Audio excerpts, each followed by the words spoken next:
компанияңызда банкроттық жариялап басыңыздан өткерген адамсыз, үлкен соманы жоғалтып, иә?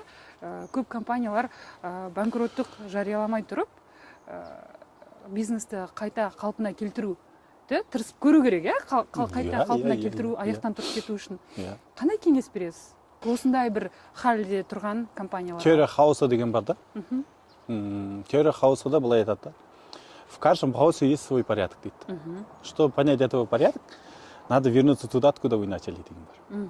Яғни, сіздің компанияңыз хаос болып тұрса, тоқтаңыз да, просто 3 күнге демалыңыз болды. Соткін бәрін отключать етіп, 3 күн, 5 күнге демалыңыз да.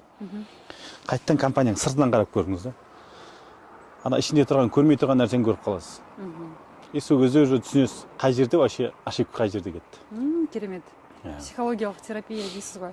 Өйткені біздер анау волотның ішіне кірген сайын қайттан қаза береміз ғой волотны. Тоқтау керек та оны. Тоқтау керек.